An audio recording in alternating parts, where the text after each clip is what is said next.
Et donc Biarritz. Alors, Avant Biarritz. avant Biarritz, 2 colloques. Vilnius et la Corée. À Vilnius, je sais pas, j'ai raconté ça, je tombe sur 2 responsables de la Z-Machine. Entre-temps, bon, j'ai raconté, bon, vous voyez que la Z-Machine avait augmenté en intensité, on est passé de 18 millions à 26 millions d'ampères. Les températures qu'on pouvait espérer atteindre avec ça, c'était 7 milliards de degrés, 7-8 milliards de degrés. Je questionne les Américains qui battent en retraite complètement en me disant « Ah, il s'est complètement trompé ». Et là, franchement, on peut le dire, ce que me dit Madsen, c'est, vous comprenez, on n'a pas publié ça par égard pour ce pauvre vieux Heinz. Moi, j'étais furibard, parce que je disais, espèce de connard, tu lui arrives pas à la semelle de chaussure, quoi, ce type, hein, franchement. Bon, hein, voilà un type qui a 74 ans, on le traite comme un vieux gâteux, c'est pas du tout ça. Hein. Bon, alors ensuite, quand je suis arrivé au colloque de Jeju en Corée, là, il y avait un type qui devait parler, alors c'est assez marrant, je crois que je sais pas si je l'ai dit, mais avec Doré, on devait parler dans une session très banalisée, puisqu'on a fait des expériences avec des courants de rien du tout, quoi. Et Doré me dit, ils nous ont mis dans la session des Z-Machines, c'est-à-dire qu'on était exactement comme des moustiques au milieu des éléphants, parce que dans ces Z-Machines, si vous n'avez pas des millions d'ampères, vous ne faites pas partie du club, quoi. Donc on pouvait se demander. En fait, les organisateurs m'avaient mis là-dedans en disant, lui, il va oser poser aux Américains les questions que nous, on n'osera pas poser. Il va leur rentrer dans le chou carrément. Donc l'Américain en question, c'était Zidgar. Et effectivement, moi je parlais, et lui était juste après, en fin de matinée. Et ma foi, il s'est fait porter pâle. C'est-à-dire qu'il n'est pas venu. Un certain Oliver a dit qu'il n'était pas venu parce que son père était très malade. Et on est allé voir au secrétariat, il n'avait pas retenu sa chambre ni rien. Un mois avant, il savait que son père tomberait très malade. Bon voilà, c'est pas mal. Et Oliver m'a attaqué au corps carrément en disant Jean-Pierre, il faut arrêter de dire des conneries, Heinz s'est trompé, ça arrive. Je dis, mais vous avez publié quelque chose là-dessus. Oui, on a publié quelque chose en 2011. Et à chaque fois, il s'en prenait. C'est pas que c'est mon copain, c'est que c'est un bon scientifique. Qu'est-ce que c'est que ce branleur américain qui me fait chier, quoi, hein? Bon. Donc, arrive Biarritz, Heinz m'écrit, il y a un colloque sur les Z-Machines internationales à Biarritz. Est-ce que tu y vas? Moi, je dis, écoute, si tu y vas, j'y vais aussi. Donc, Heinz s'inscrit pour ce colloque, et il devait parler le premier jour à 8h30, lundi 6 juin. Moi, j'arrive, et je me dis, bon, bah, c'est quand même, quand on voit la liste des participants, c'est pas des troisième couteaux. Hein. Il y a Smirnov, qui est le numéro 1 russe, il y avait du beau monde, quoi. Bon. Et le truc marrant, c'est que ça avait lieu à Biarritz, l'organisation française était au-dessous de tout. En particulier, il y a une chose qui s'est passée, que je n'ai jamais vue avec un colloque, il n'y a eu aucun accueil. Ils sont tellement peu représentatifs, ces pauvres Français, que quand les types sont arrivés, il n'y a pas eu quelqu'un pour dire je suis heureux d'accueillir. Ça se passe toujours comme ça. Non, il n'y a rien eu. Il y a eu une espèce de réception avec des petits fours. Tout a été comme ça, il n'y a personne. Et alors, au moment... Comment il s'appelait? Il s'appelait Calami, un type qui a 32 ans. Il est monté sur l'estrade, il a dit voilà, les micros marchent comme ça, il y a un bouton rouge et un bouton bleu, bon colloque. Hein, c'est tout. Ah non, mais vraiment, c'est... Alors, Heinz fait son exposé. D'abord, je l'ai vu le dimanche, la veille. On s'est retrouvés. Je lui ai dit, est-ce que tu vas confirmer ce que tu as dit en 2006? Et il avait fait un autre papier en 2007. Il me dit, comment? Pas de problème. Je dis, oui, mais enfin, il y a une chose, c'est que si on prend l'équation de Bennett, en passant de 18 millions d'ampères à 26, les Américains auraient dû tangenter 7-8 milliards de degrés. Il m'a répondu texto, je pense qu'ils l'ont fait, mais ils ne te le diront jamais parce que c'est secret défense. Alors, le lendemain, il y a la conférence, et on avait demandé aux Français si on pourrait filmer. Ils ont dit non. Filmer un colloque scientifique, quelle indécence, quoi. Bon. Donc, je me suis pointé là-bas avec un de mes assistants et j'ai dit, on va faire comme si on ne se connaissait pas. Donc, quand on est arrivé au colloque, on était à distance l'un de l'autre et dans la salle, il s'est mis à droite et moi à gauche. Ce qui fait que moi, j'étais surveillé par les Français et lui, il a pu tout filmer avec une caméra qui ressemblait à un téléphone portable. Donc, on a la vidéo Moi, en plus, j'avais un MP3, j'ai pu prendre le son à côté de Heinz. On a tout ce qu'il faut. On a la preuve. Donc Heinz a fait son exposé.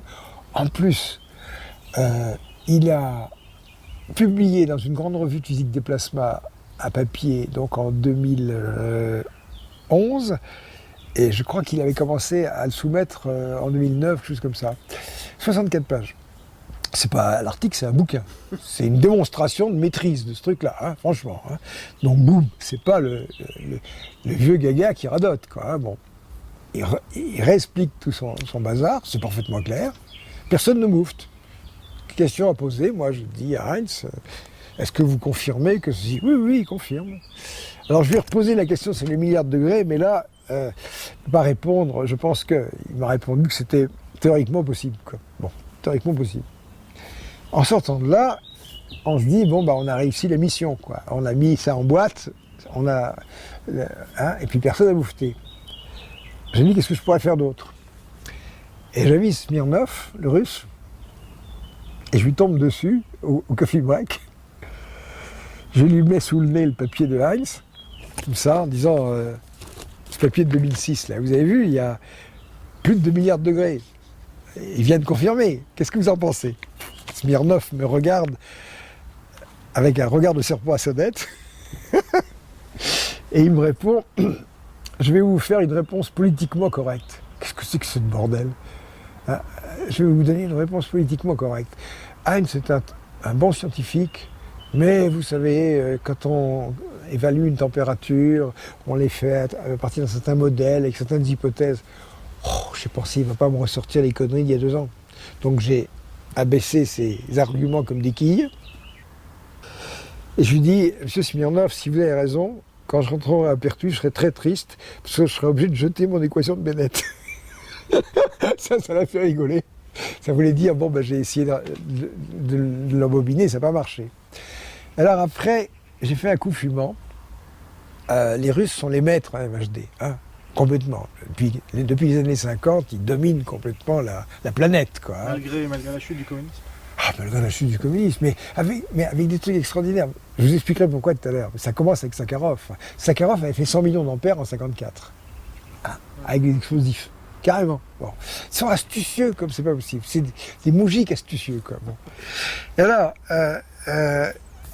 pour ce qui est de ces trucs de MHD, le fait que les Américains occupent la première place avec leurs Z-machines, c'est quand même un peu vexant. Alors là, je l'ai pu piquer les fesses complètement. Je lui ai dit, écoutez, quand j'étais en Corée, là, j'ai discuté avec votre collègue Grabowski et il nous a présenté les résultats de votre machine en Gara 5. J'ai vu des photos. C'est un gros tas de rouille, hein, avec vos 5 millions d'ampères, vous faites vraiment piètre figure devant les Américains. Oui, là, il s'est cabré, il m'a dit, nous sommes en train de finir de construire une machine de 50 millions d'ampères, le double des Amerloc. J'ai écrit à Heinz ça la semaine dernière, il n'était pas au courant. Donc l'autre, il a lâché le morceau comme ça. Alors on savait que les Russes étaient en train de construire quelque chose, mais 50 millions d'ampères, c'était pas mal. Alors deuxième information, alors il y a un truc qui est très amusant, c'est que quand on va dans un colloque comme ça, on a un petit carton accroché autour du cou, plastifié, avec un lacet. Puis quand on parle, les gens regardent votre nom, votre labo, etc. Bon. Moi, j'ai pas de laboratoire présentable, quoi. Et à ce moment-là, ce qu'on fait, c'est qu'on retourne le carton, on le met dans la chemise. Ce qui donne l'impression du type qui a mis le carton d'abord et la chemise ensuite. Personne ne vous dit, vous savez, votre carton est coincé. Donc déjà, ça donne un certain anonymat. Ensuite, il y a une façon de naviguer qui est vraiment assez rigolote. C'est drôle, mais il faut le présenter, quoi. J'aurais fait un bon espion, disons. Les gens disent, qu'est-ce que vous faites dans la vie?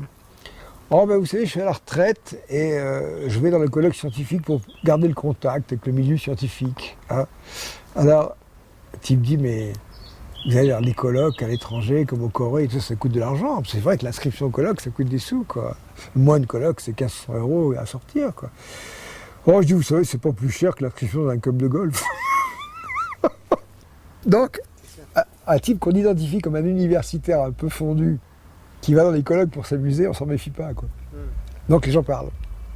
Et souvent, dans ces colloques, les personnes des Pays-Bas racontent, du pays A racontent ce qui se passe dans le pays B et vice-versa. Et à ce moment-là, il y avait un type de Livermore, et il m'a expliqué que les Russes disait qu'ils étaient en train de construire une machine qui fonctionnait avec des explosifs. Et les Russes avaient donné comme explication que ça coûtait moins cher que les condensateurs, enfin tout le système américain. En fait, c'est pas vrai, parce que une machine à explosifs, elle est détruite à chaque essai. Ben oui, c'est pas très compliqué, hein. Enfin, pas très compliqué. Ces générateurs à explosion, c'est jamais avec de l'explosif. Seulement, pour faire 50 millions d'ampères, il faut 150 kilos d'explosifs. C'est grand comme ça. Donc c'est une bombe. Alors, après, il y a eu un deuxième round. Quand je suis rentré à Pertuis, j'ai pris l'avion Biarritz-Paris, et puis après j'ai pris Paris-Marseille. Et dans l'avion Biarritz-Paris, j'étais avec Smirnov. Je me suis assis à côté de lui, et si l'hôtesse lui avait proposé un parachute, il aurait sauté. Parce que quand on cuisine quelqu'un comme ça, on ne lui demande pas comment ça marche. On lui pose des questions, il doit répondre par oui ou par non, quoi. Alors, la machine russe, 150 nanosecondes de temps de montée, donc c'est très bref et tout ça. J'ai essayé d'en savoir plus sur le système de compression. Et alors là, quand on est arrivé à Paris, il avait 2 heures de battement avant son vol pour Saint-Pétersbourg, et moi aussi. J'ai essayé de l'inviter à déjeuner. Il m'a collé sa main dans le nombril en disant « J'étais ravi de vous connaître, au revoir ». Il a fait non, parce que... Mais c'est vrai que, c'est ce que j'ai dit à Heinz, ce colloque, c'est de la foutaise. C'est des sujets qui sont hautement classifiés. On est en plein dans la technologie militaire. Qu'est-ce que ça ressemble à un colloque de physique fondamentale? C'est pas du tout ça. Et vous racontiez aussi que Sakharov avait mené ce genre de recherche dans les années 60, alors.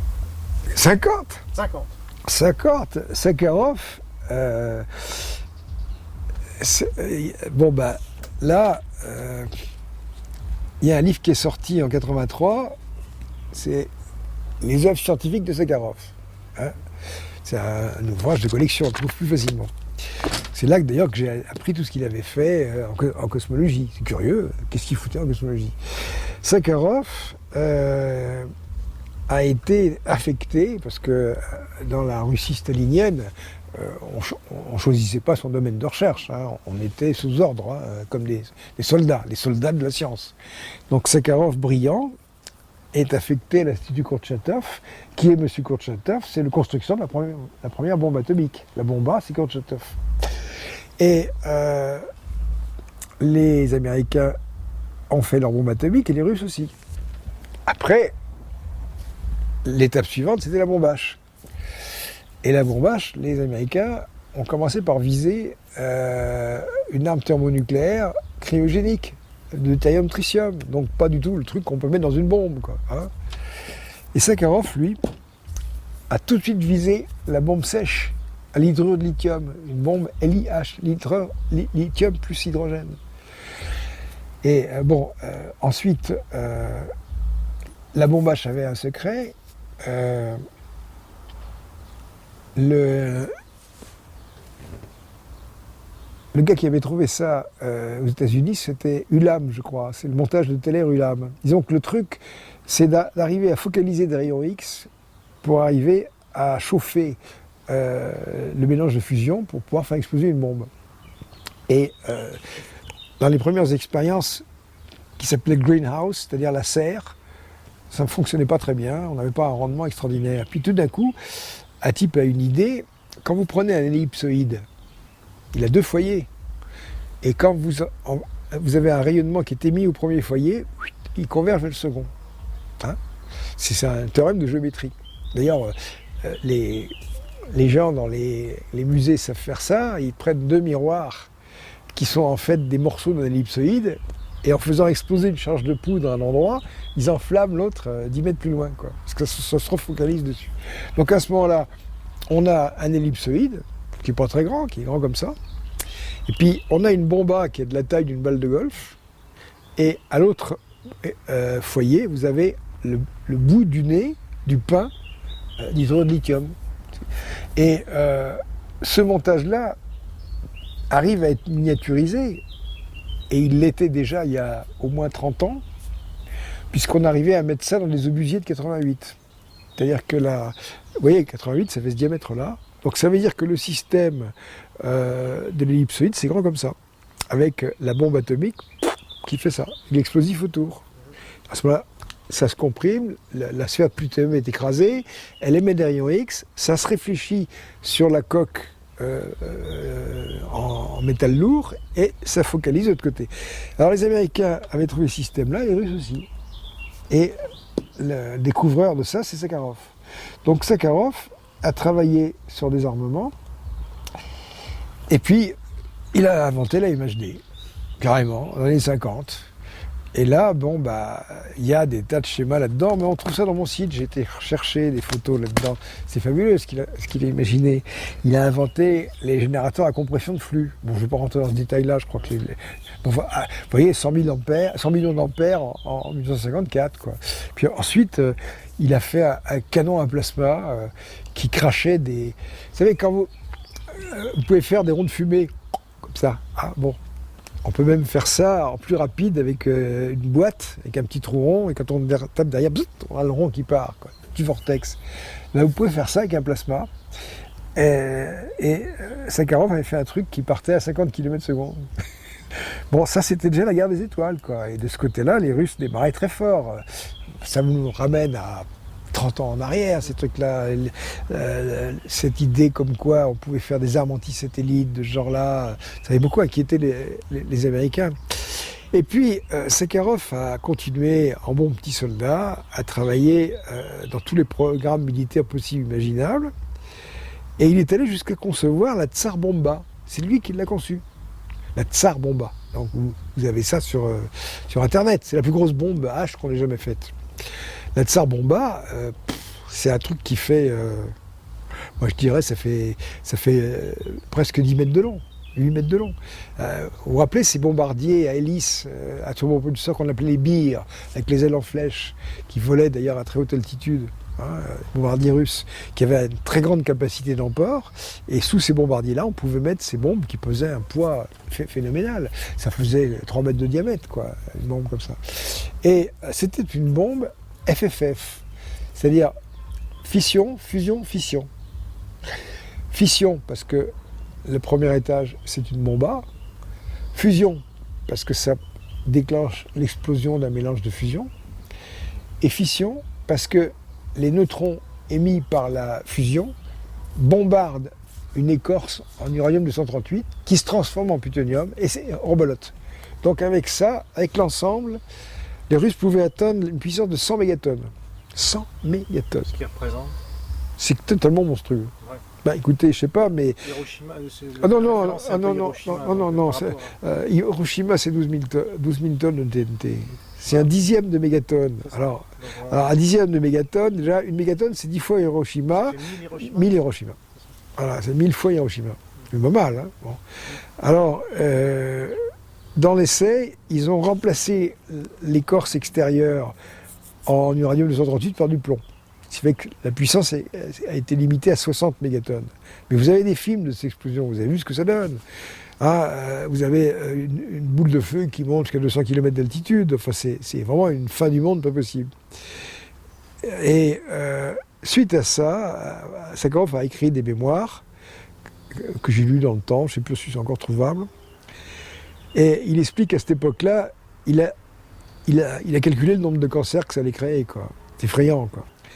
Et il prétend ça. Moi, j'ai une autre version de l'histoire, mais du genre, je veux bien créer des armes, mais détruire l'humanité, non. Il y a un moment, il faut s'arrêter, quoi. Hein, parce que... Et en plus, il travaillait dans une installation secrète qui portait un nom de code qui s'appelait l'installation.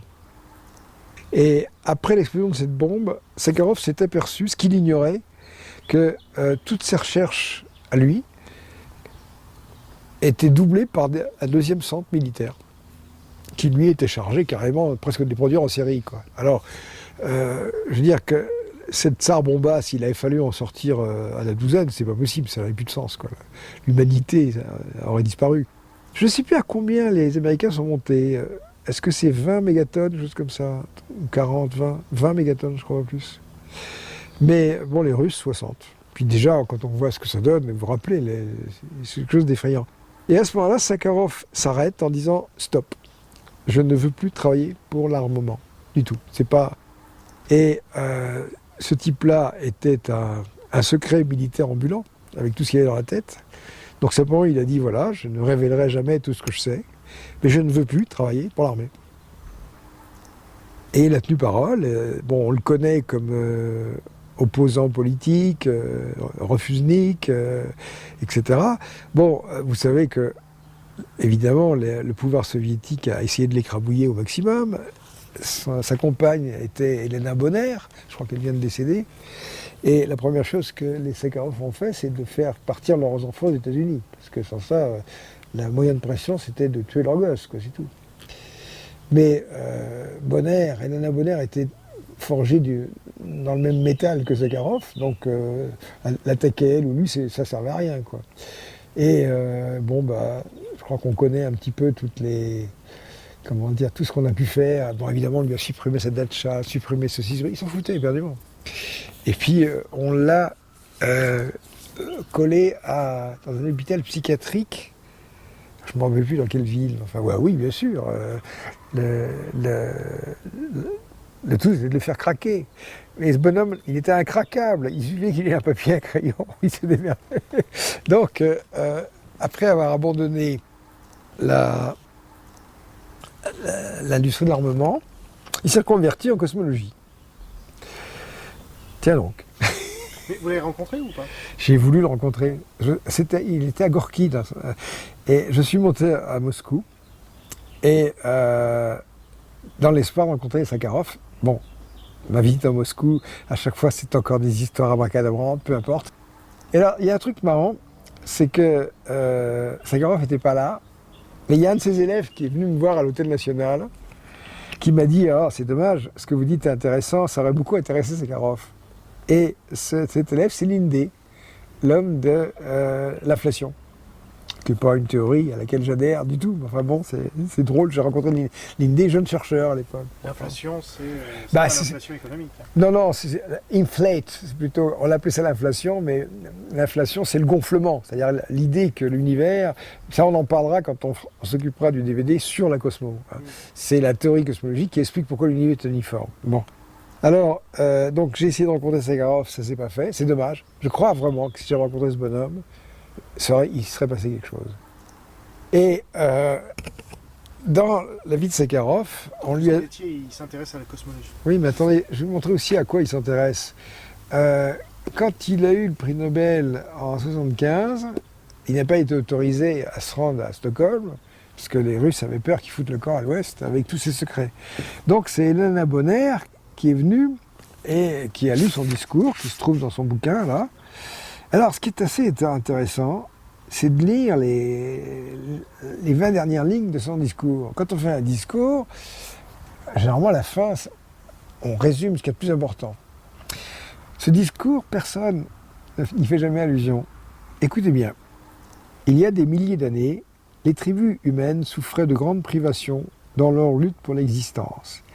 Il était alors important non seulement de manier une matraque, mais de posséder la capacité de penser intelligemment, de tenir compte du savoir et de l'expérience engrangée par la tribu, et de développer des liens qui établiraient les bases d'une coopération avec d'autres tribus.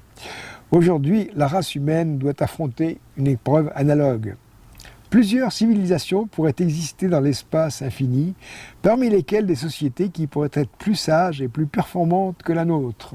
Je soutiens l'hypothèse cosmologique selon laquelle le développement de l'univers se répète un nombre infini de fois suivant des caractéristiques essentielles. D'autres civilisations, y compris certaines plus performantes, sont inscrites un nombre infini de fois sur les pages suivantes et précédentes du livre de l'univers.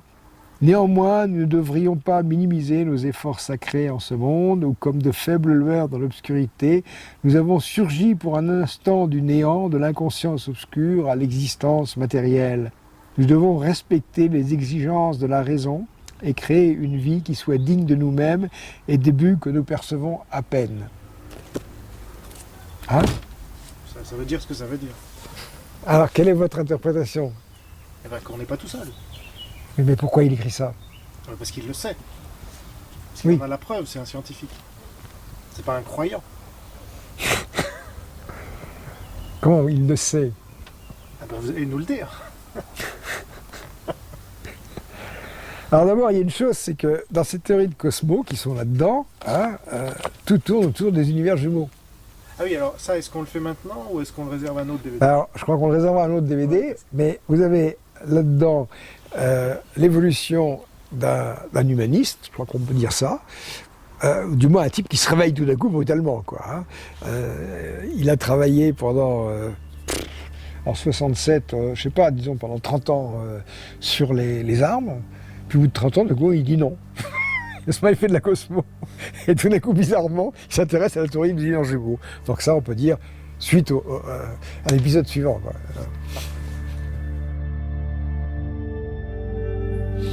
Alors Jean-Pierre Petit, nous revoilà pour une nouvelle série. Alors on va revenir quand même sur les interventions de l'armée dans votre vie et dans votre vie de chercheur, et notamment par rapport au CNES. Alors qu'est-ce que vous pouvez nous dire là-dessus?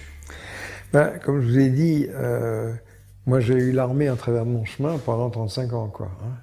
C'est une véritable catastrophe. Moi j'ai abordé des sujets que je considérais comme étant de la recherche fondamentale, et on verra comment les bruits de bottes interviennent dans ce genre de choses. Alors, c'est vrai que dans cette partie-là, ainsi que dans d'autres, j'aurai l'occasion de dire beaucoup de mal de tas de gens, avec juste raison d'ailleurs, parce qu'ici ils sont pas d'accord, ils n'ont qu'à revenir, on fera un face-à-face, et là l'addition sera encore plus salée, il n'y a pas de problème. Donc personne ne viendra protester, je vous assure. Bon. Donc, il y a une chose, c'est que en 75-76, j'ai eu quelques idées des MHD assez curieuses. J'ai déjà parlé de ça dans un DVD précédent, au sens où, quand je faisais des recherches de MHD, avec une tuyère, j'arrivais à faire une onde de choc sans obstacle mobile. Généralement, les ondes de choc, c'est fait quand il y a un objet, une balle de fusil ou un avion qui passe, boum, ça fait. Là, onde de choc sans obstacle mobile, simplement avec des forces, avec un champ de force, avec des forces de la place. Et à ce moment-là, rappelez-vous que j'avais dit, bon, je me suis fait la réflexion suivante, si on arrive à fabriquer une onde de choc avec des forces, on doit pouvoir l'enlever. Un cendrier, je me suis dit, si je peux poser le cendrier, je peux l'enlever. Bon. Donc tout ça, c'est le démarrage d'une saga qui a 30 ans, quoi. Enfin, certainement, en tout cas 10 ans, 10-15 ans de manière très intense. Et je ne vais pas revenir là-dessus, parce que j'en ai déjà parlé. C'est vraiment... Je crois que quand on est chercheur, on doit être capable de répondre, mais qu'est-ce que vous avez trouvé dans votre vie?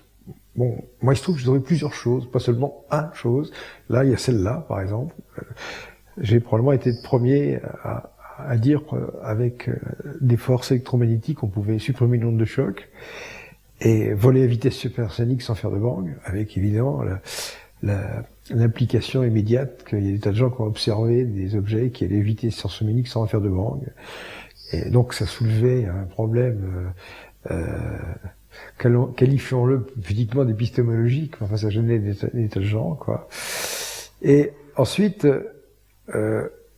j'ai aussi, et ça a été développé à travers la thèse de Lebrun, et je crois que j'en ai déjà parlé, expliquer les bases théoriques de ce genre de choses. D'abord, pourquoi les ondes de choc se forment? Elles se forment parce qu'il y a des courbes qui s'appellent les caractéristiques qui se télescopent. Alors, il faut les empêcher de se télescoper. On les peigne comme ça, on les redresse avec des forces électromagnétiques. Donc, c'est un concept. C'est un concept, et puis moi, je revendique ça comme quelque chose d'important, parce qu'il y a 3 mécaniques des fluides. Il y a la mécanique des fluides subsoniques, sans ondes de choc. Il y a la mécanique des fluides classiques supersoniques avec des ondes de choc. Et puis il y a une mécanique des fluides supersoniques sans ondes de choc et sans turbulence. Et ça, c'est un domaine passionnant, fascinant, fantastique, qui aurait nécessité des dizaines de thèses de doctorat, des expériences. Pour moi, c'était de la recherche fondamentale, c'est tout. Et qu'est-ce qui s'est passé? Eh bien, ces recherches-là, j'ai essayé vous savez, j'ai parlé de ma carrière un petit peu avec l'image de la grenouille qui est sur le nénuphar, sur laquelle on tire. Mais il y a aussi une autre façon de voir les choses, c'est que j'ai essayé de faire des trucs, puis à chaque fois je me suis trouvé face à des murs, il n'y avait plus qu'à laisser tomber, quoi. Je me rappelle, j'ai rencontré un jour un prof, je ne me rappelle plus quel est son nom d'ailleurs, et on discutait de la situation et des projets de l'MHD que j'essayais de faire avancer. Il me disait, il y a un truc que je me demande là-dedans, c'est quel est votre intérêt? Ben c'est vrai, cette situation, on se dit, mais vous êtes fous de rester là-dedans, quoi.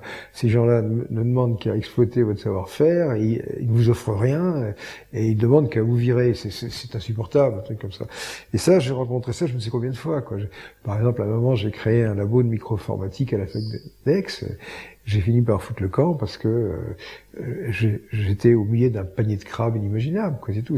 D'ailleurs, l'image, c'est celle de ce que j'ai déjà cité, c'est Harpo qui tient la maison, et puis quand on lui dit « allez-vous-en », la maison s'écroule. Donc c'est arrivé 5-6 fois, quoi, c'est tout. Alors, vous me disiez, actuellement, vous êtes arrivé un peu au sommet de ceci, au sommet de cela. Non, je suis arrivé à l'état, le point d'orgue d'une carrière qu'on pourrait considérer comme complètement ratée, au sens où j'aurais pu faire des millions de choses avec les idées que j'avais, et rien n'a été possible, quoi, sauf un peu de papier, un peu de crayon, quelques bouquins, mettre de l'encre sur des feuilles, vendre des livres, voilà, c'est tout. Mais je veux dire que...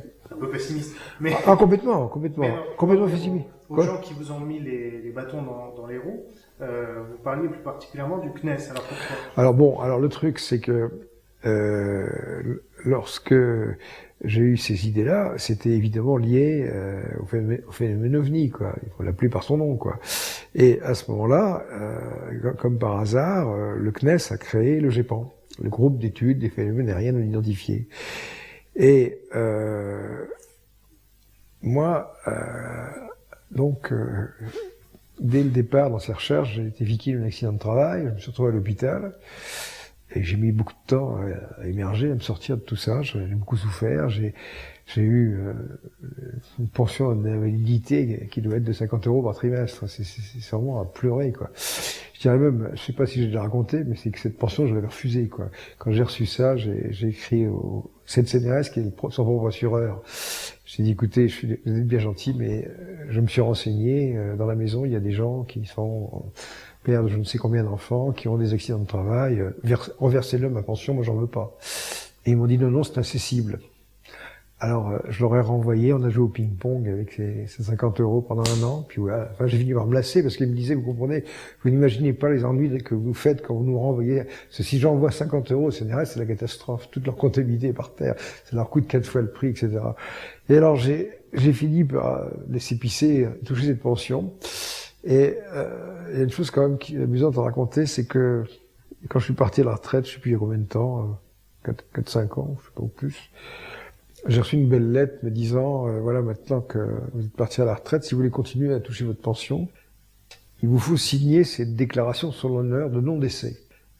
Ah non, c'est vraiment de hausse, du Pierre Dac, tout ce que vous voulez, signer, déclaration de non-décès. Simplement, vous signez. Voilà. Bon, j'ai pas signé, je réponds pas.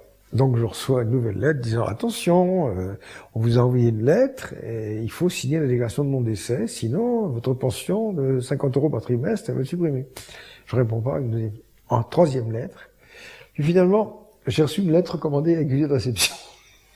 Alors là, j'ai pas fait attention, j'ai signé l'accusé de réception. Mais la pension s'est arrêtée. Donc depuis tout ce temps-là, j'ai quand même la satisfaction morale de ne plus toucher cette pension d'invalidité.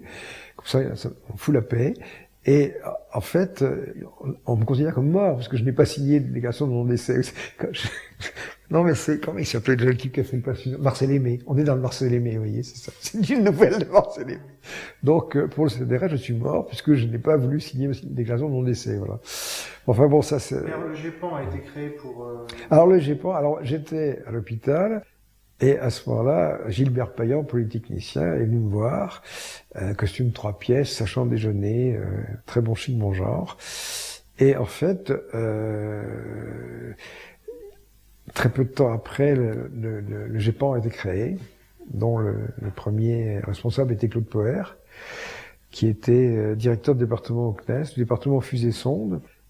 Et c'était le neveu d'Alain Poher, qui était le président du Sénat. Ça a aidé beaucoup mon carrière. Et avant, je veux dire, quand je suis sorti de l'hôpital, Poher est venu me voir Et à l'époque, je traînais la patte, j'avais des béquilles et tout ça. Et lui, il avait un manteau bleu marine, un attaché 15 en cuir avec ses chiffres dessus. Et il me dit que le CNES s'apprête à lancer un vaste programme de recherche dans lequel je suis une petite partie. Et il me montre un truc de 20 pages que je lis. Et il expliquait comment marchaient les soucoupes volantes. Et là, je vous assure, il y avait un dessin qui m'a tout de suite pensé au Petit Prince. Vous vous rappelez quand le Petit Prince dit « dessine-moi », je sais plus, et l'autre dessine un boa qui a mangé le mouton. Ça ressemble à un chapeau. Donc il y avait dans le papier de Poher une espèce de truc en forme de chapeau, comme ça, c'était la soucoupe. Et puis à l'intérieur, il y avait 2 bancs de square qui étaient à dos, c'était les sièges, quoi, c'est tout. C'est vraiment le maximum ce qu'il arrivait à concevoir. Et comme il avait lu que j'avais imaginé qu'il y avait des forces électromagnétiques, donc il avait imaginé que ces forces rassemblaient l'air en dessous, et puis les écartaient au-dessus. Alors ça faisait penser à un film de la Maurice qui s'appelait Le Voyage en ballon. Je sais pas si vous l'avez vu, c'est adorable, c'est un film de science-fiction où il y a un grand-père qui part faire le tour du monde avec son petit-fils. Et Voyage en ballon. Alors il a trouvé le moyen de prendre l'air et de séparer l'air déprimé de l'air surprimé. Et alors il a 2 tuyaux et d'un côté il envoie l'air déprimé et l'air surprimé et ça lui permet de se propulser comme ça. Et là, cette soucoupe de Poher me faisait irrémédiablement penser au Voyage en ballon. Au sens où il avait écrit que comme les forces électromagnétiques tassent l'air en dessous et l'écartent au-dessus, alors évidemment, comme c'est sûr, il y a une surpression, l'air a tendance à faire le tour. C'est pour ça que c'est une forme de soucoupe, quoi, pour empêcher que ça passe. Et alors il avait mis Monsieur Petit a calculé le diamètre optimum D égale. Et moi je devais mettre le chiffre. Je vois ça, je dis mon Dieu, je mets infini. Ah oui, parce que quand il y a 2 millibars de pression, ce que je lui explique, vous savez, ça passe, ça s'appelle le vent. Je ne l'ai jamais vu, je ne sais pas comment il a fait pour arriver directeur de département, c'est incompréhensible.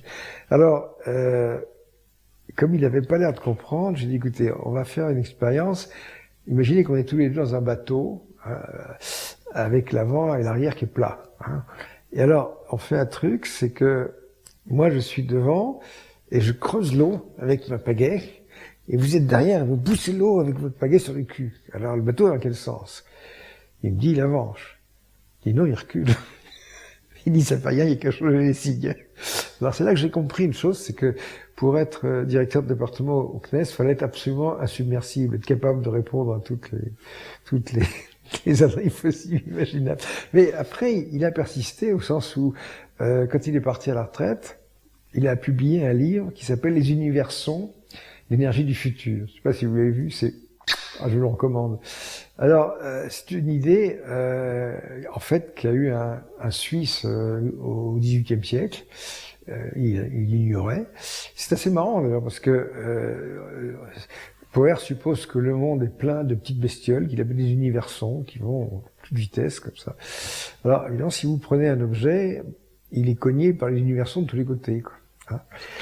Et si vous prenez 2 objets, à ce moment-là, chacun fait de l'ombre à l'autre. Donc, ils se rapprochent. Et quand vous faites le calcul des forces qui s'exercent liées à ces petits cognements d'universons, vous avez une force en 1 sur R2, donc la loi de Newton. Donc, c'est là que vient la loi de Newton. Et en avant, il part là-dedans. Et ce livre est un monument d'ânerie inimaginable. Et en plus, le voilà qui part à l'assaut des expériences. Et à ce moment, il y avait une vidéo, je crois qu'elle est encore sur un site quelconque, où il fabrique une espèce de morceau de sucre bourré d'universons. Et en fait, il a redécouvert la piézoélectricité. Alors, la piézoélectricité, vous savez ce que c'est? Vous la pratiquez avec votre briquet. C'est-à-dire quand vous prenez votre briquet et vous faites ça, boum, vous cognez sur le briquet, et quand on cogne sur un cristal piézoélectrique, il fait une décharge électrique. Mais inversement, si vous mettez une décharge électrique, il bouge. Donc lui, il a fait ça. Et il avait toute une explication en termes de flux d'universons, quoi. C'est incurable à ce niveau-là. Je ne sais plus quoi faire. Bon, voilà. Enfin bref, il était devenu directeur de ce truc du CNES. Et à l'époque, avec mon collègue Maurice Vitton, qui était un type ineffable et merveilleux, quoi, on avait monté un laboratoire clandestin dans les caves du laboratoire d'astronomie spatiale de Marseille.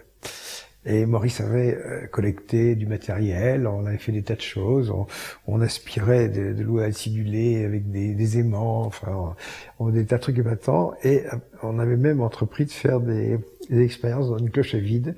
Donc il avait trouvé une cloche à vide avec une pompe, et puis une alimentation de tension. Enfin, moi je disais un peu ce qu'il fallait, il avait collecté le matériel. Alors très vite, vous imaginez ce que c'est que les plasmas, c'est magnifique, quoi. Dans une pièce obscure, vous avez des lueurs bleutées, qui sont bien. Même les types qui travaillent avec moi, on fait ça à Rochefort. Jean-Christophe avait fait des photos, mais ça ne rend pas les photos. C'est tellement subtil, il faut voir ça de ses yeux, quoi. Même vous êtes homme d'image, vous verriez ça. C'est magnifique, quoi, esthétiquement, quoi. Donc, on faisait ces manips dans la cave du laboratoire d'astronomie spatiale. Et Courtès, qui était le directeur, fermait les yeux, quoi. Enfin, donc ça faisait pas d'emmerde. On faisait ça le week-end, hein, on travaillait le week-end. Je me faisais quand même repérer parce que j'avais une deux chevaux verte à l'époque, ça pouvait pas passer inaperçu, quoi.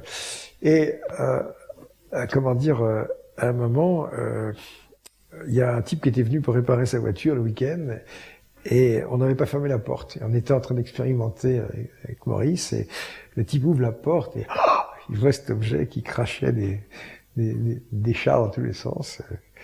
Et à ce moment-là, on a mis une blouse par-dessus, on lui a fait jurer le silence. 8 jours après, tout le monde est au courant. Bon. Et à ce moment-là, il s'est passé un truc, c'est que Poher a écrit une lettre à Courtès en lui disant le CNES s'apprête à lancer un vaste programme de recherche sur le sujet de ces machins non identifiés, et il serait grand temps que vous officialisiez les travaux très importants que font monsieur Petit-Viton chez vous. Alors, Courtès a téléphoné au directeur du CNRS qui s'appelait Delay, lequel lui a dit « pas de ça chez vous ». Donc, résultat, 3 jours après, on a été viré. Courtès a dit à Viton c'est plus question de faire quoi que ce soit au laboratoire. On a paumé le labo. À cause de l'ânerie de cette espèce de ménapien du CNES, quoi. Voilà. Donc, ça a mal démarré. Alors ensuite, les choses ont continué avec Payan. Et il y a un type qui a joué un rôle important là-dedans, positif. C'est bien de pouvoir dire du bien de quelqu'un qu'on estime. Payan m'avait dit, votre espèce d'engin discoïdal de malheur, est-ce qu'il n'y aurait pas moyen de lui donner un autre nom pour essayer de trouver un financement industriel, quoi, parce que c'est difficile autrement. Je dis si, on pourrait peut-être faire une pompe à vide, puisque ça pompe l'air. Hein, alors appelons ça une pompe. On dit, vous prenez une soucoupe volante, vous le mettez dans un carter, on dit que c'est une pompe. Bon, une pompe, alors ok. Alors comme il avait plein de pistons, il a obtenu un contrat du ministère de l'Industrie pour utiliser une pompe. Et il fallait que ce travail-là se fasse quelque part. Et à ce moment-là, il y a un type qui a accepté de prendre ça sous son chapeau. C'est mon ami Yvon Georgelin. Maintenant, il est à la retraite, alors je peux en parler. Simplement, à l'époque, il m'a dit, écoute, tu peux faire ça dans une cave de l'Observatoire de Marseille, mais faut pas dire que c'est là que ça se passe. Ok, alors on a gardé le secret jusqu'à ce qu'il parte à la retraite, quoi. Maintenant qu'il est parti à la retraite, je peux le dire, et c'est un type pour qui j'ai la plus grande estime, parce qu'à la fois c'est un bon chercheur, un type compétent, et puis surtout d'une modestie, d'une simplicité. Par exemple, vous savez, quand on voit l'Observatoire de Marseille, il est un peu à l'image de ce qu'étaient les gens au XVIIIe siècle, au XIXe siècle, quand cet observatoire existait. C'est-à-dire que vous avez des pièces qui sont logarithmiques, c'est-à-dire le rez-de-chaussée, le plafond fait 6 mètres, puis l'étage suivant, c'est 3 mètres, et après, on a le plafond sur la tête, quoi. C'est-à-dire que, vous savez, c'est comme dans les grands immeubles. Quand vous parlez des chambres de bonne, vous avez à Aix, le rez-de-chaussée, c'est le propriétaire, le baron, la marquise, et puis après on monte, et à la fin, ça se termine par la femme de chambre qui a le plafond sur la tête. Là, c'était pareil. Et donc, c'est encore comme ça, d'ailleurs, l'observatoire, si vous y allez, mais je crois qu'il a même plus ce statut d'observatoire. À l'époque, c'était un observatoire parce que le ciel était encore suffisamment clair pour qu'on puisse observer à partir de Marseille, alors que là, c'était totalement exclu, quoi. Il y a beaucoup trop de pollution. Donc, il y avait des pièces au rez-de-chaussée qui étaient très grandes, et c'est là que le directeur a installé son bureau. Et Georges Vella n'a jamais voulu être dans un bureau pareil. Il est resté dans son ancien bureau avec un truc, une table tout à fait modeste. C'est un type vraiment qui se mettait au service des autres, quoi, c'est tout. Et avec beaucoup de dignité et de compétence et de modestie, quoi. Donc il accepte de passer ce contrat. Et nous voilà donc avec quelques finances en train d'essayer de faire marcher cette espèce de foutu Pampavide. Et là, Maurice a été tensé par son patron, Courtès, qui lui a dit, vous savez, si vous continuez comme ça, votre carrière, c'est la catastrophe. Bon, moi, j'étais têtu, je continuais. Maurice n'a pas continué, je comprends très bien. Hein, bon. Donc, je me suis retrouvé tout seul.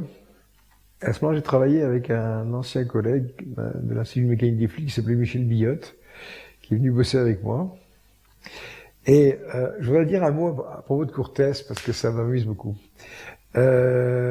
Si vous achetez le numéro de Nexus de août-septembre, il y a un témoignage que donne un ingénieur du CNES et qui se réfère à une observation qu'il a faite à Amaguir, justement. Vous vous rappelez que, je crois que c'est dans les années 60, donc dans ces années-là, après la guerre d'Algérie, les Français avaient gardé un polygone dans lequel ils faisaient exploser leurs bourbinettes, puis ils avaient également gardé un endroit où ils faisaient partir leur petite fusée, quoi. Et ça a commencé par la fusée Véronique. Si vous vous souvenez, une fusée Véronique qui faisait, je sais pas, 40 cm de diamètre. C'était un petit pétard, comme ça. Hein. C'est assez marrant parce que quand elle partait, pour qu'elle parte bien droit, elle avait des 4 tiges comme ça avec des câbles. Alors elle partait en tirant ses câbles et puis après une certaine hauteur, les trucs se détachaient, quoi. Et alors, là où Courtès a fait un travail assez formidable, c'est que il a été, je crois, le premier au monde, enfin lui et puis un certain nombre de types du LAS, à avoir l'idée de faire de l'astronomie spatiale. C'est-à-dire que, vous savez qu'en astronomie, l'atmosphère, c'est emmerdant parce que ça bouffe des tas de... On peut rien voir en ultraviolet. Bon, donc, au lieu d'avoir des télescopes gigantesques pour capter de la lumière, en fait, avoir des petits machins comme ça et faire fonctionner ça hors de l'atmosphère, c'est ce qu'il y avait de mieux. Donc, Courtès et sa bande se sont mis à fabriquer des mini-télescopes de la taille d'un célestron, comme ça, mais très bien foutus. Et on mettait ça à bord de fusées comme Véronique. Alors on tirait la fusée, puis ces fusées-là, elles arrivaient quand même à monter, je sais pas, à 100 km d'altitude, quoi, à sortir de l'atmosphère terrestre. L'atmosphère terrestre, ça fait 80 km d'épaisseur. En dehors, on est dans le vide. Donc à ce moment-là, on a plus de lumière, et on a surtout des mesures dans toutes les fréquences qu'on veut, quoi. Donc à ce moment-là, les Français étaient en pointe dans ce genre de choses.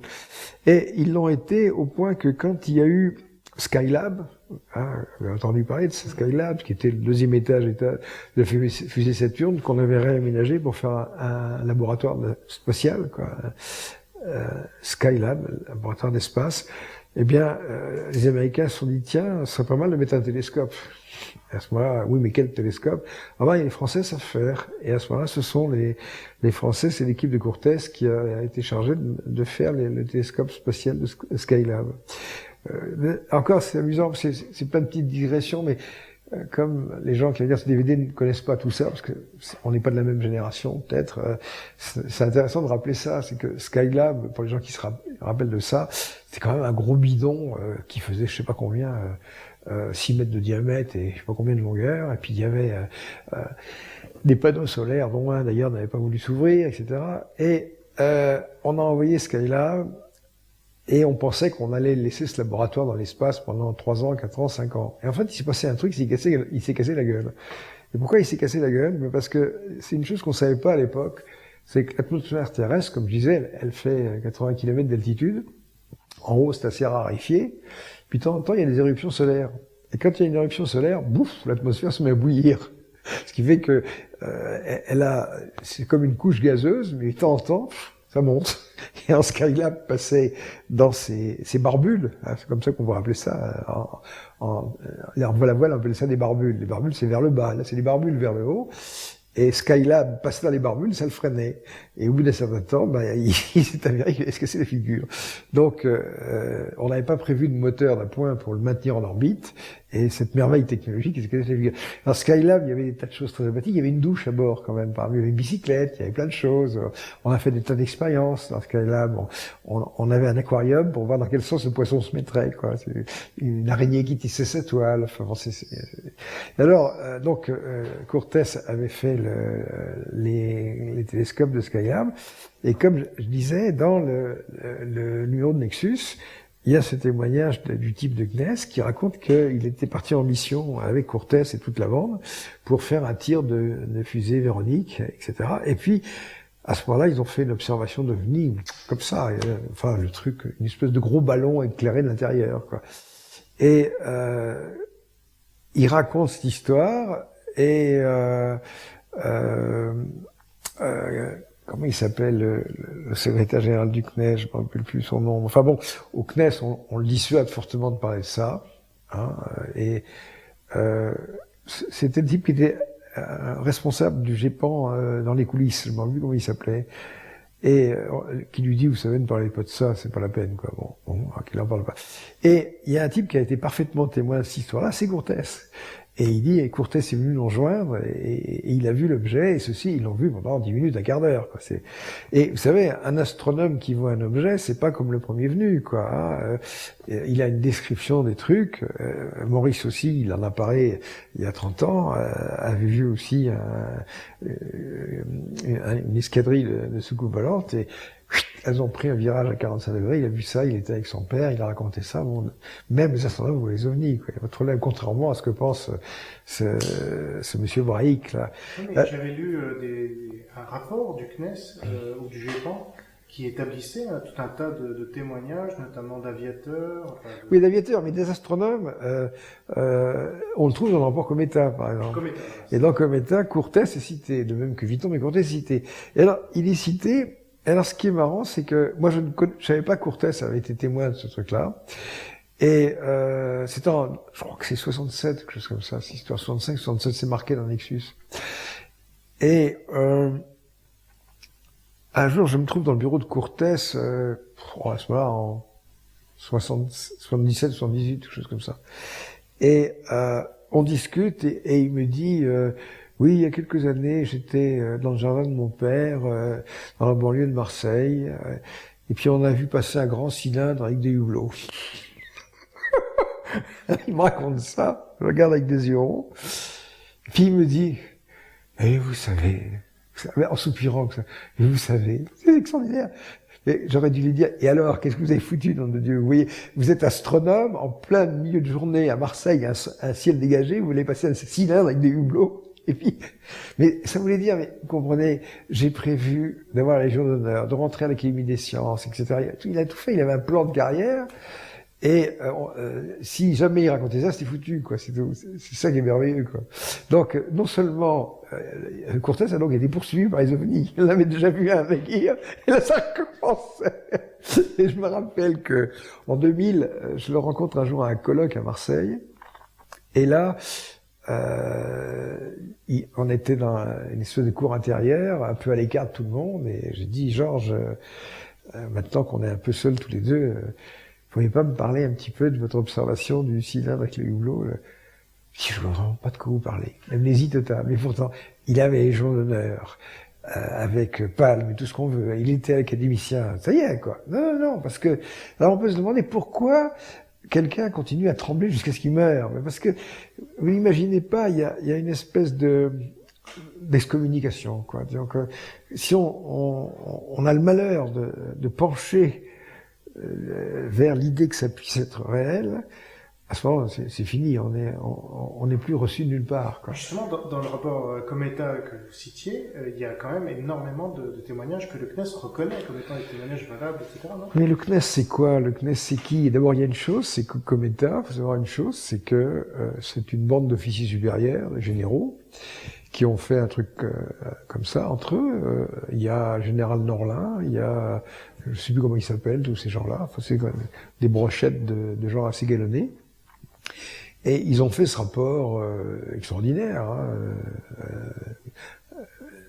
à quoi devons-nous nous préparer, quoi. Bon, avec une magnifique photo. Et quand on voit ce rapport, on s'est dit, ah oui, il y a le rapport qui a été remis en main propre au Premier ministre et au Président de la République. Enfin, et c'est vrai, on a pu vérifier que ça a vraiment été remis, quoi. Il n'y a pas eu d'écho, quoi. Et alors, vous savez, en matière juridique, il y a ce qu'on appelle les conclusions, ce qu'on appelle les pièces. Les conclusions, c'est ce que vous prétendez, puis les pièces, c'est ce qui viennent à l'appui, les témoignages, les constats, trucs comme ça. Donc, quand on voit le rapport Cometa, on se dit, bon, bah, ça c'est des conclusions, mais il devait y avoir des pièces derrière, des trucs solides, quoi. Non, il n'y avait rien. Ils sont partis au combat avec des fusils sans cartouche. Donc, là-dedans, ils disent ce qu'ils pensent. En fait, moi je pense que, en tout cas, comment il s'appelle, le président de la société Cometa, le général Letty. Je crois que Letty a été témoin de Vigny, il était pilote, ce type-là. Hein. Peut-être Norlin aussi. Enfin, je veux dire, c'est assez fréquent que ces choses-là arrivent. Ils ont mis leur nom, quoi. Oui, ils ont mis leur nom, mais ils ont fait de leur mieux. Ceci étant, quand on relit le rapport à la ligne, on voit que c'est quand même des militaires et que leur préoccupation, c'est de servir la France. Donc c'est, même à un certain moment, ils disent les Américains sont beaucoup plus avancés que nous et ils ont tiré des informations très exploitables de ce genre de choses. Et il faudrait qu'ils nous disent ce qu'ils ont réussi à extraire de ça pour qu'on puisse aussi nous faire des armes et tout ça. Voilà. Justement, que des militaires parlent sur ce sujet, c'est quand même relativement rare, non? Oui, mais c'est pas tellement que ce soit rare, c'est qu'ils parlent toujours de la même façon, quoi. Je veux dire, un jour, j'ai demandé à Payan pourquoi il s'intéressait à ça. Il m'a répondu ces objets violent notre espace aérien, c'est inadmissible. J'ai cru qu'il faisait de l'humour, mais c'est pas vrai du tout. Je veux dire que un militaire de carrière, c'est un type, il tire et d'abord il réfléchit pas, quoi, c'est ça. Hein. Et moi, je sais pas, en fait, ce qui m'a toujours beaucoup donné service, c'est mon sens de l'humour. J'ai un peu tendance à tout prendre à la rigolade, hein, y compris ça, quoi. Je trouve que c'est merveilleux, quoi.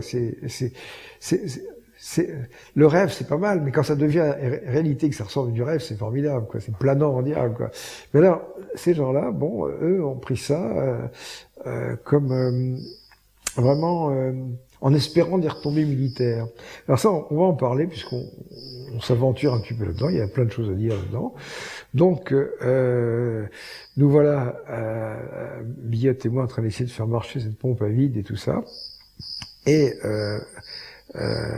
Payan, comment dire, je m'en mêle peut-être un petit peu les pinceaux dans la chronologie. Ça me forcera peut-être à y revenir. Mais oui, je crois que d'abord, après l'épisode Poher, qui lui nous avait fait foutre dehors du laboratoire, un an après, comme il était parti, son successeur a pris sa place, qui était Alain Ster, le polytechnicien. Alain Ster. Bon.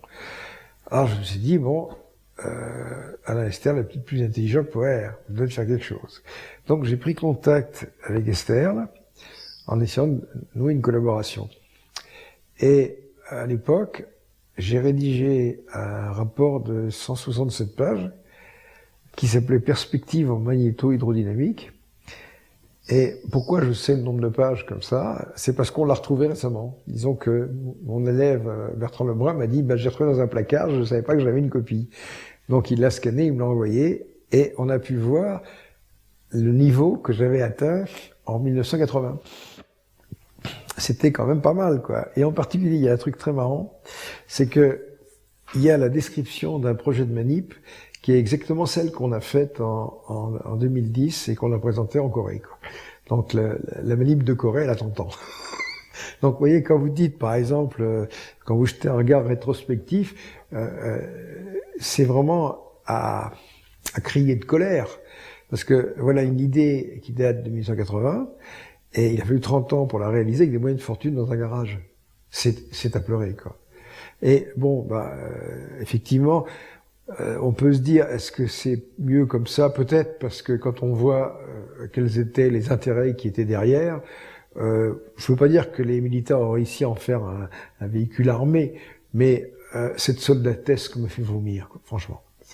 Ça me sort par un trou de nez. Vous savez, tout à l'heure, on n'a pas parlé, on n'a pas développé ce colloque de Biarritz là, hein, justement où je suis allé et où Heinz a confirmé donc les valeurs de température qui avaient été obtenues, etc.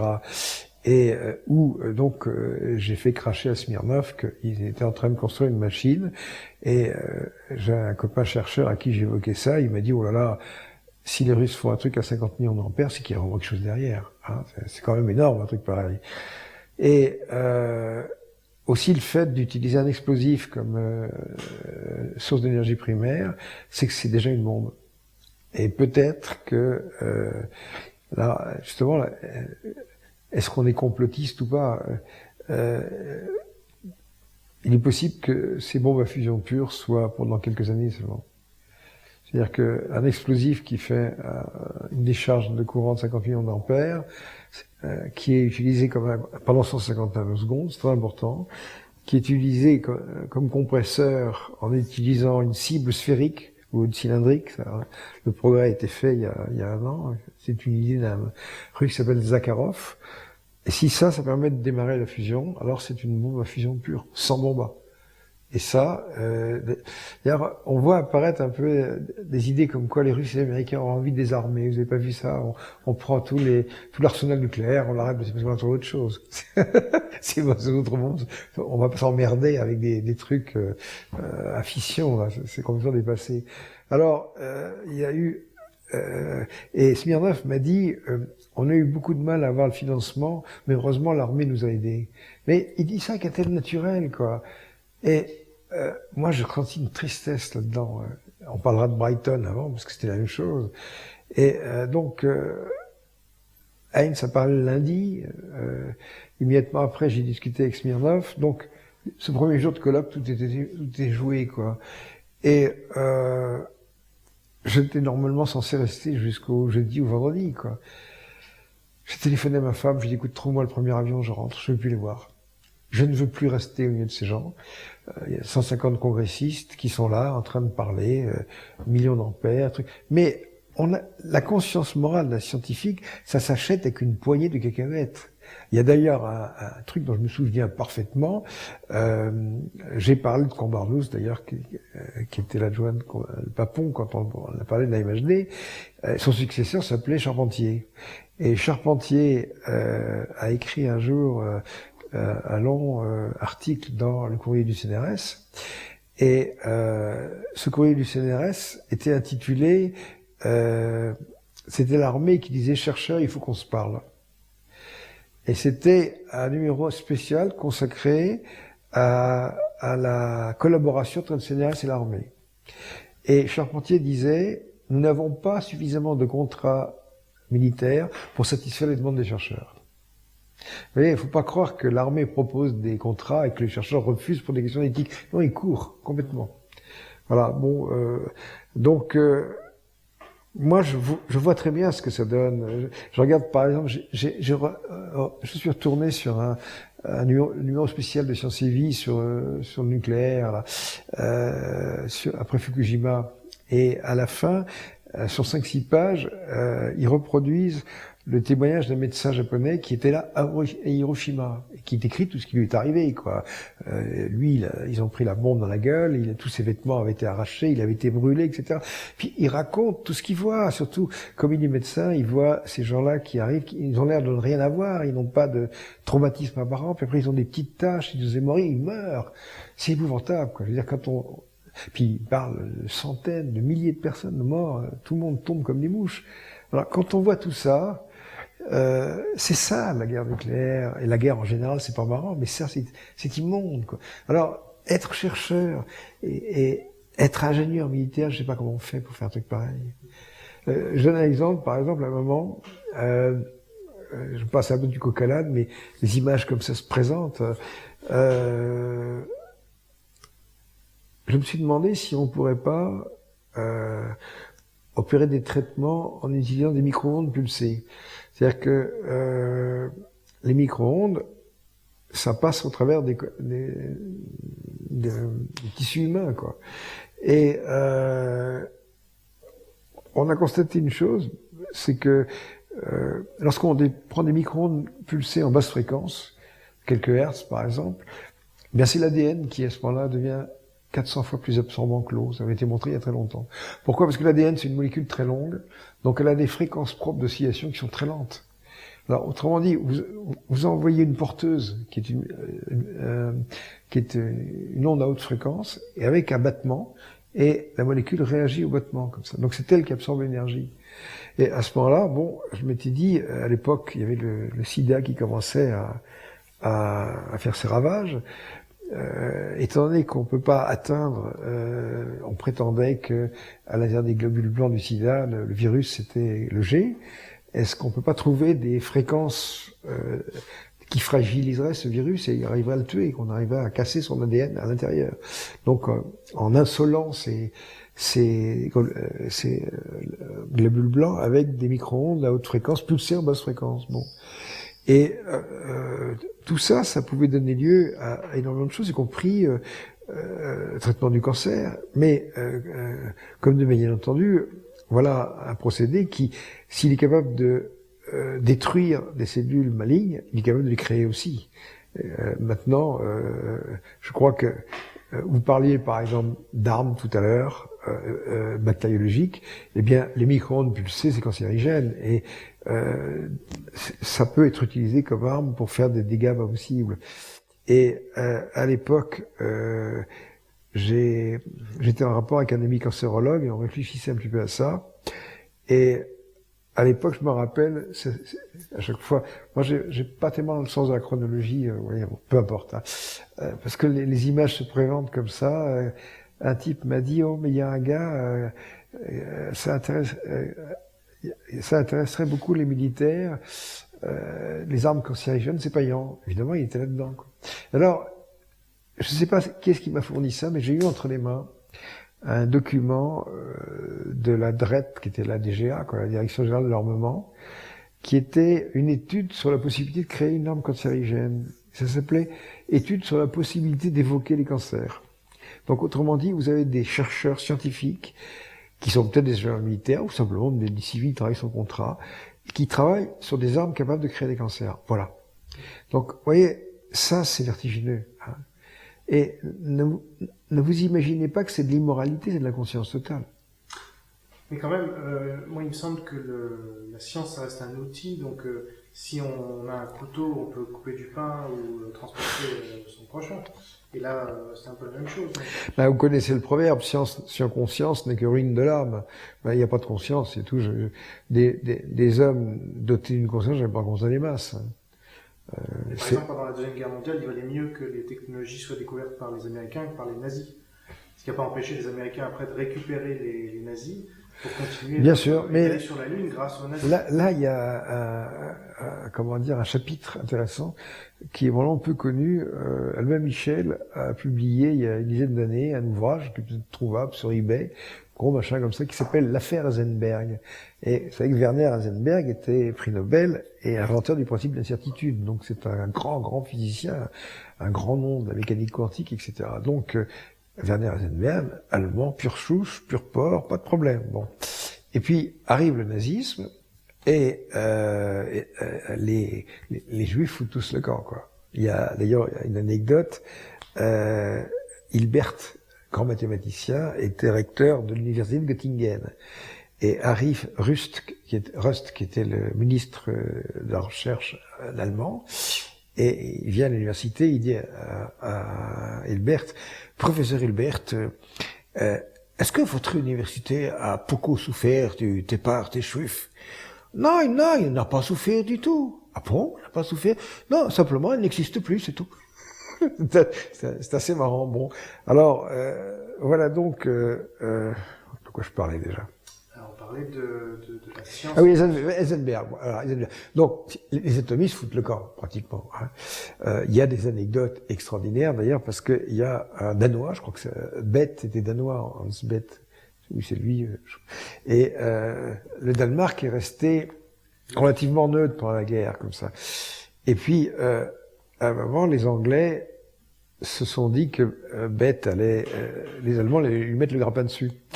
Donc, on a envoyé un Mosquito, vous savez, cette espèce d'avion en bois bimoteur, et les pilotes ont embarqué Bethe pour l'emmener en Angleterre. Et le Mosquito est biplace, donc il y avait seulement de la place sur la soute à bombe derrière. Donc on a installé Bethe derrière, et on lui a filé un masque à oxygène, et évidemment il a oublié de le mettre, ce qui fait qu'il est tombé dans les pommes. il s'est mis à faire des calculs dans la soute à bombe, etc. Voilà, et donc les atomistes étaient partis. Vous aviez Enrico Fermi, l'italien, et puis évidemment Einstein, Silzar et toute la bande, Oppenheimer, tout ça des juifs, tout ça. L'atome est entièrement juif, il n'y a pas de problème. Et alors, reste en Allemagne Heisenberg et von Weizsäcker. Et je sais pas si beaucoup de gens savent qu'il y a eu un comité du nucléaire pendant la guerre en Allemagne nazie. Et je sais plus comment ça s'appelait, Uranverein, enfin il y avait une espèce de nom spécial. Ils avaient d'uranium, du minerai d'uranium, ils faisaient des expériences, ils faisaient des trucs, des machins, etc. Et puis ça n'a pas abouti. C'est un petit groupe où il y avait, je sais pas, 8-10 personnes et un petit budget de rien du tout. Et à chaque fois que les nazis se tournaient vers Heisenberg, ils lui demandaient, bon, il était au courant qu'ils sont de masse critique, hein, tout, ça avait quand même su ce truc-là. Et le problème, c'était la détermination de cette masse critique. Vous savez que, je sais pas, pour le plutonium, ça doit être 12 kilos, enfin, c'est tout petit. Et, Heisenberg, on disait que ça faisait 18 tonnes ou un truc comme ça. Alors, en ce moment, les Allemands disaient, et ils disaient, oui, on pourrait peut-être faire un réacteur pour propulser un bateau, quoi. Et les Allemands disaient, oh, non, si on peut pas mettre ça dans une bombe, c'est pas intéressant. Et en fait, moi, je suis convaincu de ça. C'est que Heisenberg le savait, il leur a menti pendant toute la guerre. Ce type-là, il faudrait qu'il y ait sa statue en bronze en disant hommage au type grâce auquel les nazis n'ont pas eu la bombe, parce qu'il était capable de le faire. Alors pourquoi?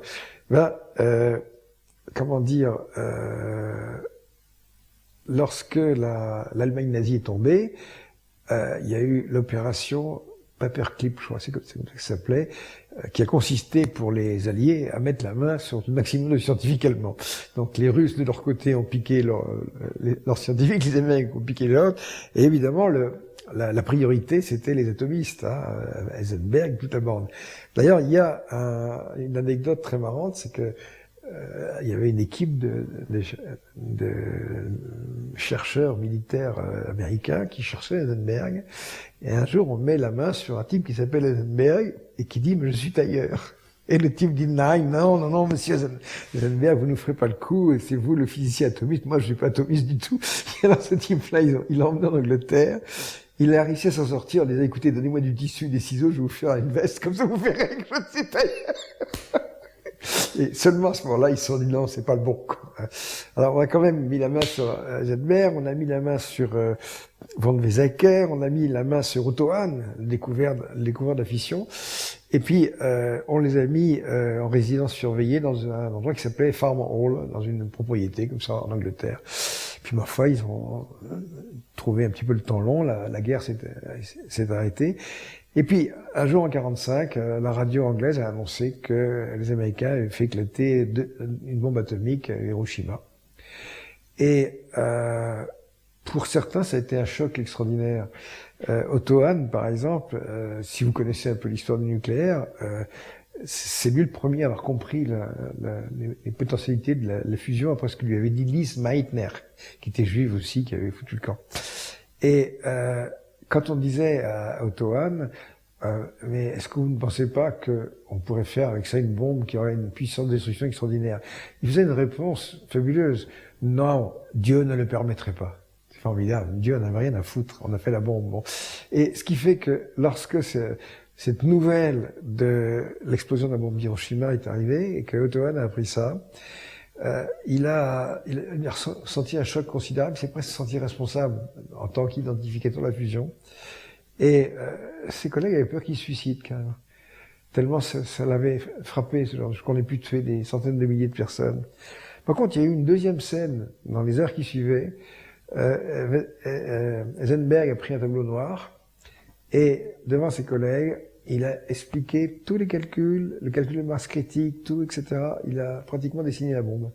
Tout d'un coup, il a retrouvé sa perception, quoi. Disons que pendant toutes ces années de guerre, il n'avait rien compris, et là, tout d'un coup, ça s'éclaircissait. C'est pas possible, quoi. Mais pourtant, on ne peut pas accuser l'inventeur du couteau d'être responsable de tous les morts par couteau. Non, mais on a déjà parlé de tout ça. On a déjà parlé de tout ça, et j'ai essayé d'évoquer l'idée que je considérais comme la plus importante que j'ai eue de toute ma carrière et ma vie de bonhomme, qui est justement que la technologie était faite pour les voyages interstellaires. Donc le couteau et tout ça, c'est fait pour les voyages interstellaires. Toutes ces technologies, on a oublié la finalité d'un truc comme ça. C'est fait pour permettre au développement de la communication. Toutes ces guerres, ça sert à rien, quoi. Est-ce que vous voulez rajouter quelque chose par rapport au CNES et au GEPAN? Je sais bien que c'est long, mais de toute façon, ça va être long parce que nous, on ouvre des tiroirs, on ouvre d'autres tiroirs. C'est quand même intéressant de raconter un peu toutes ces choses. Par exemple, cette histoire d'Eisenberg, c'est quand même fabuleux, quoi, parce que comment vous dire, après la guerre, il pouvait pas dire, je savais comment ça marchait, je l'ai pas dit aux nazis. Parce que les Allemands ont été bombardés, il y a eu le bombardement de Dresde et tout ça, ils ont eu des centaines de milliers de morts liés au bombardement. Donc ce type n'aurait pas permis à l'Allemagne de se défendre, c'est l'horreur. On pouvait pas le dire, même sa famille l'aurait renié, quoi. Donc il a été complètement muselé dans cette histoire-là. Moi je pense que ce livre traite de cette histoire-là, je pense que c'est crédible, quoi, comme truc.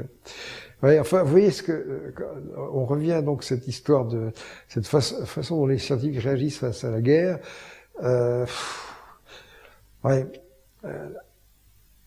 Mais vous savez, ça va très loin un truc comme ça, parce que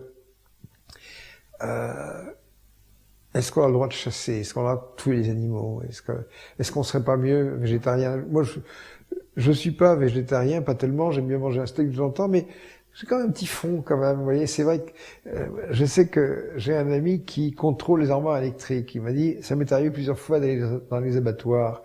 Ben, il paraît que quand on va dans un abattoir, après, on n'a plus envie de manger de viande. C'est vrai. Et c'est vrai que la chasse, je me rappelle un jour, je devais avoir une douzaine d'années, j'avais une petite carabine à plomb, et puis un jour, avec ma carabine à plomb, j'ai visé un oiseau comme ça, en bas, et je l'ai tué, pouf.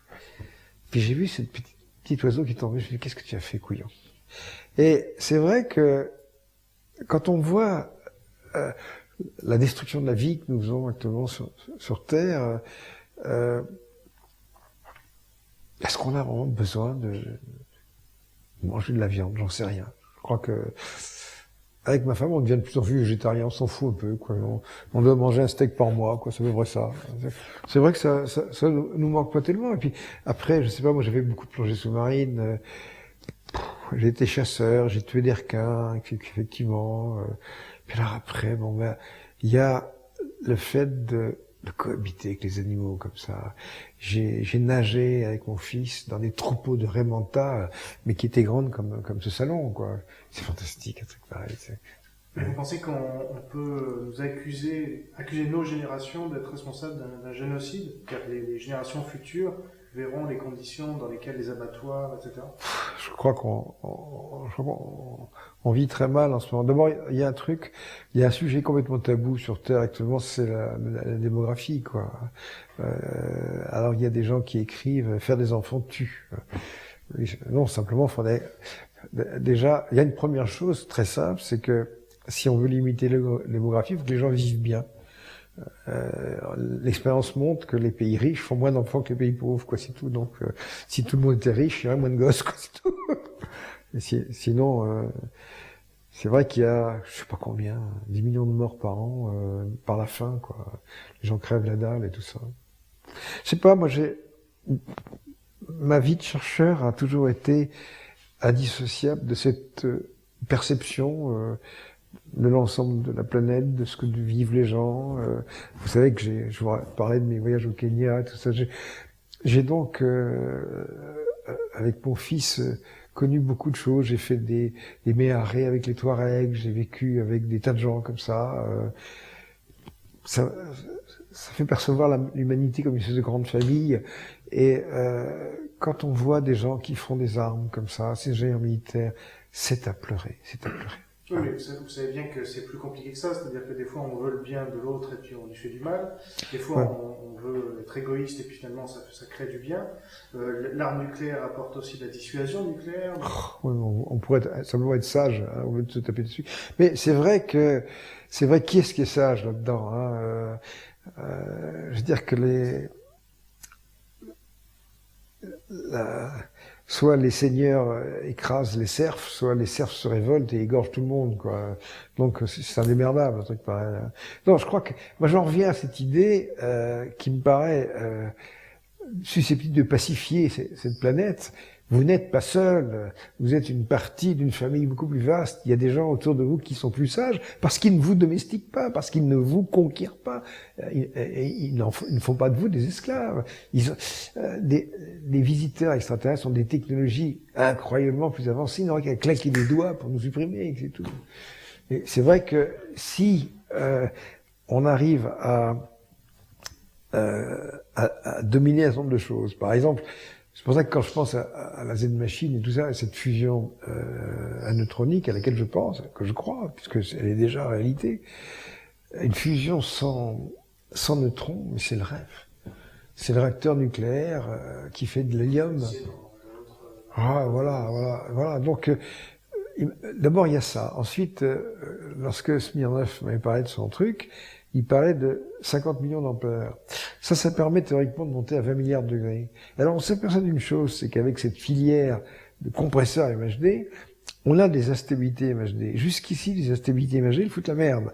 Elles empêchent de faire... C'est ça qui empêche le réacteur ITER de fonctionner. Tout va se mettre à se gondoler lamentablement. Et là, ce sont elles qui permettent cette montée en température. Donc plus c'est instable, plus ça marche. Donc là-dedans, on pourrait se dire, il n'y a pas de limite en température.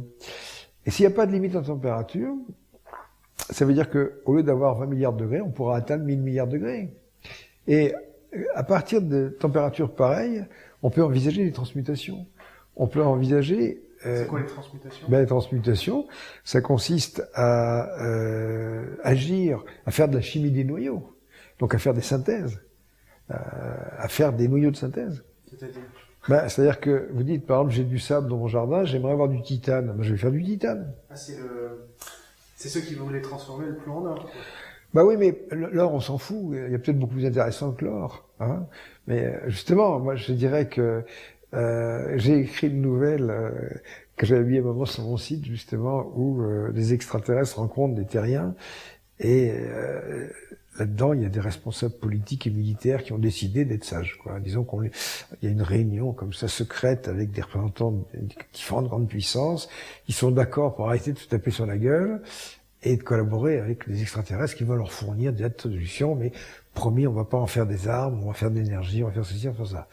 Quand même, à un moment, il y a un général qui dit, mais si vous faisiez une démonstration qui frappe l'opinion, quand même, sur cette supériorité technologique, alors l'extraterrestre gratte ce qui lui sert de nez et dit, on peut vous faire ça pour la semaine prochaine. Alors il décide de faire une démonstration au-dessus de la 5e avenue à New York, par exemple. Et à ce moment-là, le jour dit, tout le monde est réuni et on voit arriver une énorme soucoupe qui arrive au-dessus de la 5e avenue. Puis il y a des trappes qui s'ouvrent et il sort 100 mètres cubes de diamants. Tout carac, quoi. Tout le monde se précipite dessus. Oui, c'est indémerdable. Je dis, l'or, pourquoi faire, mon Dieu? Hein, imaginez tout d'un coup que on se retrouve avec des météorites en or qui nous tombent dessus, qui fait que ça n'est précieux que parce que c'est rare, c'est tout. Ça n'a aucun intérêt, quoi. C'est un métal très mauvais, mais pour la métallurgie, quoi. Mais c'est pour comprendre le phénomène de transmutation, c'est un peu comme ceux qui... Oui, mais enfin bon, regardez par exemple c'est sûr que quand vous m'interviewez, ça part un peu dans tous les sens, mais enfin c'est un peu la règle du jeu quoi entre nous quoi. Mais j'avais dit un peu plus loin que le nucléaire, c'est finalement la chimie des noyaux. Et ce qu'on trouve effectivement, c'est que il y a dans cette physique, dans cette chimie nucléaire, l'analogue de la chimie classique. Je vous dis, la fission, c'est une dissociation autocatalysée, bon, etc. Il y a la photofission, au lieu d'avoir un rayonnement ultraviolet, comme par exemple pour la photosynthèse, ben à ce moment-là, ça va être des rayons gamma, quoi. Hein. Voilà, ou de rayons X dur. Mais la catalyse, c'est quelque chose de tout à fait possible. Et imaginez qu'un jour, on tombe sur une réaction catalytique qui permette de fabriquer de l'hélium à partir du deutérium, et en plus qu'on ait réussi à faire du deutérium métallique. Alors à ce moment-là, vous pourriez avoir une source d'énergie qui, à votre échelle, soit complètement illimitée et qui en plus dégage pas de chaleur. Alors c'est vrai que moi, quand je dis ça, quelquefois il y en a qui répondent bien, mais je leur dis, est-ce que vous pouvez imaginer en chimie une réaction chimique qui fait directement de l'énergie sans faire de chaleur? Les types se grattent la tête en disant, est-ce que ça va bien être? Et c'est une pile. Hein, quand vous faites marcher, ben voilà, on ne se fait pas cuire un œuf sur un accumulateur. Vous prenez un cul de bagnole, vous branchez les fils, ça chauffe, mais la queue chauffe pas tellement.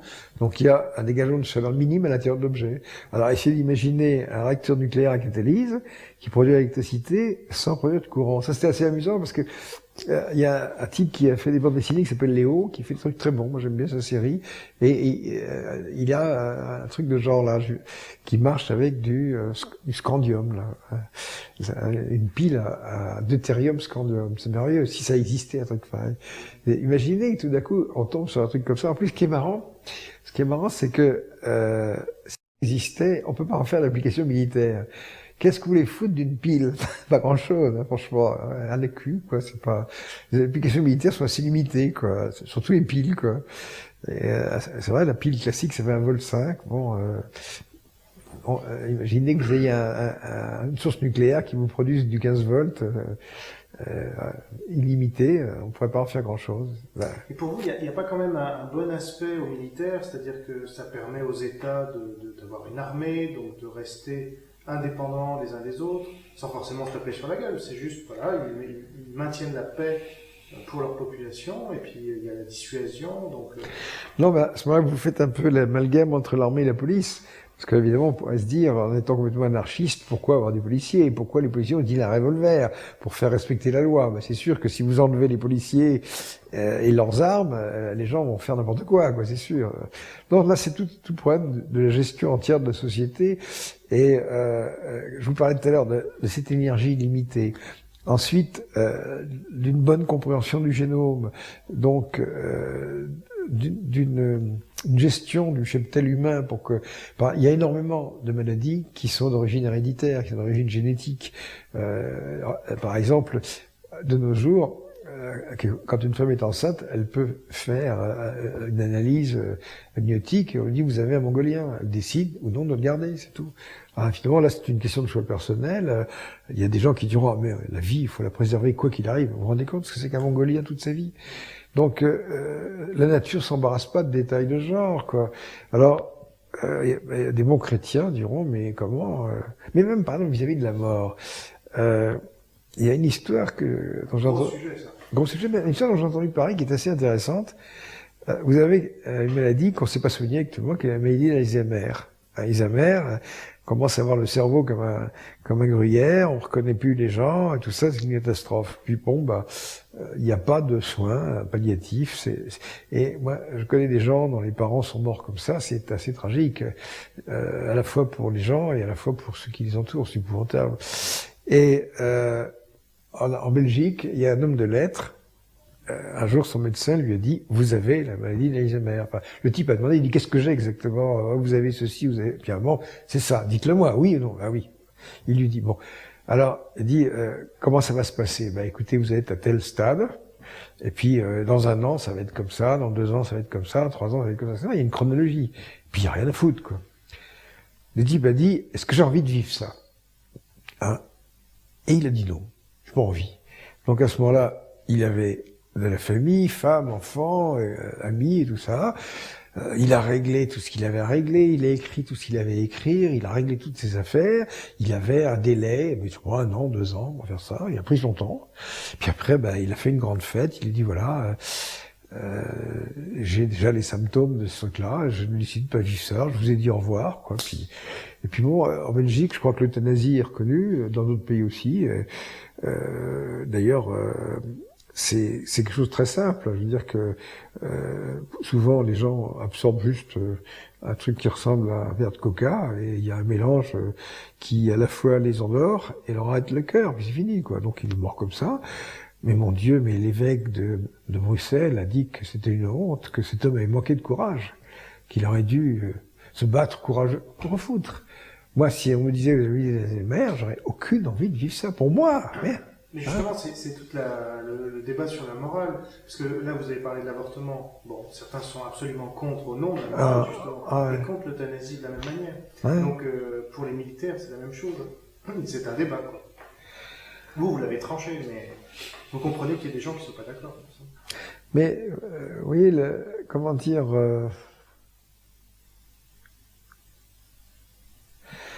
c'est pas les militaires en soi qui sont répréhensibles, c'est que notre société fonctionne très mal, elle a tendance à dériver. Tout à l'heure, on a évoqué cet impérialisme japonais avec ce rêve d'armes bactériologiques, c'est épouvantable, un truc pareil. Comment est-ce que ça peut germer dans la tête Ah oui, non, vraiment, c'est extraordinaire, quoi. Bon,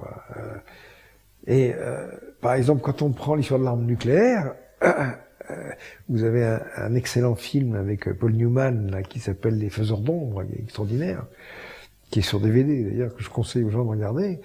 Et vous voyez un petit peu toute la genèse de ce truc-là, avec le général Grove qui lui pousse pour que cette arme se fasse. Et c'est vrai, après, on pense à Hiroshima, on pense à cette horreur et tout ça, mais les Japonais, ils l'auraient pas fait, mais ils étaient prêts à faire pareil. Hein. Pire, vous voyez, cette attaque aux armes bactériologiques, c'est assez effrayant, un truc pareil. Parce que, comment dire, donc ils avaient des sous-marins qui pouvaient emporter des bombardiers, ils en avaient construit 2 ou 3, je crois, et imaginez que tout ça était opérationnel, mais après, ça demande 3 fois rien, quoi. Justement, le nucléaire nous a peut-être sauvés du bactériologique. Oui, sauver de ceci, sauver de cela, je veux dire, c'est simplement un constat. Non, on en prend un pour taper sur l'autre, c'est tout.